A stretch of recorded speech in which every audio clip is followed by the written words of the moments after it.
अगर आप भी चाहते हैं नए वीडियो एवं नए ऑडियो देखने एवं सुनने के लिए तो हमारे गोल्ड स्टूडियो चैनल को सब्सक्राइब जरूर करें एवं बेल आइकन दबाना ना भूलें।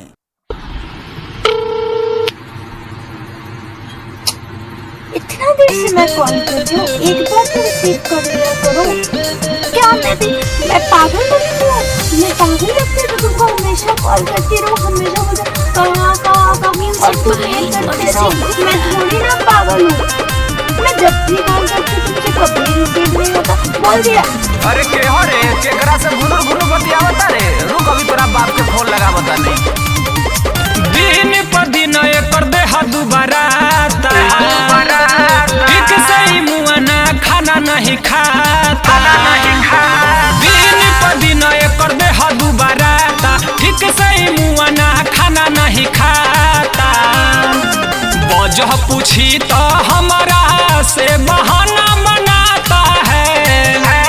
वजह पूछी तो हमारा से बहाना बनाता है। इसको पढ़ने में मन नहीं लगता है, खाली छौरी पटाता है।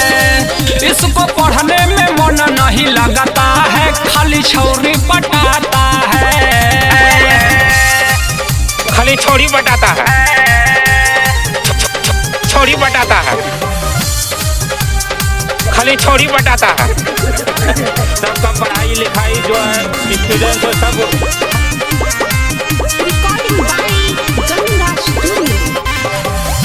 दिन भर फोन में चैटिंग करता, जाने कहाँ कहाँ सेटिंग करता। हाँ, दिन भर फोन में चैटिंग करता, जाने कहाँ कहाँ सेटिंग करता। गली में घूम के दिन भर खाली चक्कर लगाता है। गली में घूम के दिन भर खाली चक्कर लगाता है। इसको पढ़ने में मन नहीं लगता है, खाली छौरी पटाता है। इसको पढ़ने में मन नहीं लगता है, खाली छौरी पटाता है।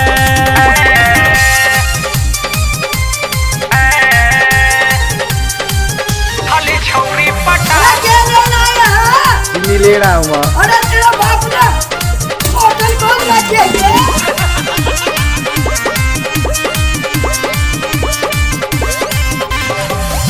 कुमार सरवन जैसन सिखले बालूर हो, लागो त कहियो पिटाई जरूर हो। हाँ, कुमार सरवन जैसन सिखले बालूर हो, लागो त कहियो पिटाई जरूर हो। मिस्टर ब्लैकी के जैसन एक पल बाज न आता है। राजेश उदय के जैसन एक पल बाज न आता है। इसको पढ़ने में मन नहीं लगता है, खाली छौरी पटाता है।